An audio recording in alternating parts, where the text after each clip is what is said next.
Bonjour Henri Duchemin. Bonjour. Vous êtes à la Garnache ce soir et vous nous dites les abeilles, on les domestique sans les enfermer. C'est une métaphore de l'entreprise ? Ah peut-être. Oui, parce que je pense que dans l'entreprise, c'est par la liberté, l'énergie et aussi le lien avec le dedans, le dehors, qu'on peut développer une belle entreprise. En quoi est-ce que les abeilles sont inspirantes pour les hommes et pour le monde de l'entreprise ? Je pense que les abeilles, c'est une leçon de sagesse, parce que ça nous oblige à une certaine humilité, ça nous oblige à se connecter avec le reste du monde et ça nous oblige au respect. Et en plus, c'est un symbole de coopération, c'est un symbole de solidarité, autant de choses dont on a bien besoin, nous les humains. Eh bien, je vais vous dire, le plus je fréquente les abeilles, le moins je fais le malin. Le plus je fais preuve d'humilité à l'égard non seulement des abeilles, mais aussi des fleurs, de la nature, du monde vivant. Et je ne me prends pas pour le roi du monde, je me prends juste pour un confrère de tous les organismes vivants. Ça peut paraître un peu bizarre dit comme ça, je me fais comprendre. Ça oblige au respect du monde du vivant, et ça oblige à penser que nous les humains, on n'est pas au-dessus, on est dedans le système. Et vous voyez, cette simple réflexion vous change la vie et vous oblige à réagir autrement. Parce que c'est ça l'humilité. L'humilité, c'est ce qui entraîne le respect. Un truc, une astuce pour celles et ceux qui oublient d'être humbles, qui oublient d'entraîner leur humilité, notamment au quotidien dans l'entreprise. Qu'ils aillent devant une ruche et ils vont être vite rappelés à l'ordre par la nature elle-même.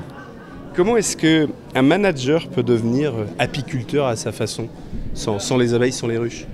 Eh bien, je pense que le point commun entre un apiculteur et un manager, c'est que l'apiculteur, il prend soin des abeilles pour qu'elles donnent le meilleur d'elles-mêmes. Le manager, c'est à peu près la même chose.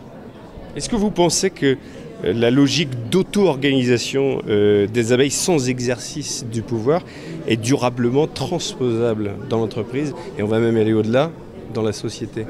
Je pense que la logique de l'intelligence collaborative est un levier puissant pour faire avancer le monde et qu'il faut sortir des égoïsmes et des particularismes individuels pour aller plus loin dans une logique collaborative, dans une logique collective. Et comment on fait ? Il y a plein de techniques, il y a plein de potentialités. Ça passe par de l'intelligence relationnelle, ça passe par du respect et ça passe par la définition d'un projet commun, partagé, qui donne de la puissance à un groupe. Et comment on fait concrètement tout ça ? Une astuce ? Une astuce ? Par exemple, on organise une logique participative dans l'entreprise pour définir un projet qui ne soit pas que le projet du dirigeant, mais le projet de toute l'entreprise, que chacun soit partie prenante de ce projet qui les emmène ensemble à produire et à transformer le monde. Est-ce que les abeilles connaissent la notion de désaccord ? Pas vraiment. Elles connaissent la logique de l'harmonie. Et elles ne se focalisent pas sur le désaccord, elles se focalisent sur comment mieux communiquer, mieux faire ensemble. Et en fait, elles favorisent l'accord et l'harmonie plutôt que le désaccord, tout simplement. Votre truc à vous pour être be happy, B2E, happy au quotidien ? Eh bien, pour moi, être be happy, pour être heureux au quotidien, c'est aimer le vivant, aimer les gens, aimer la nature, aimer les relations entre toute cette magnifique potentialité que sont à la fois les humains, mais aussi l'ensemble des êtres vivants.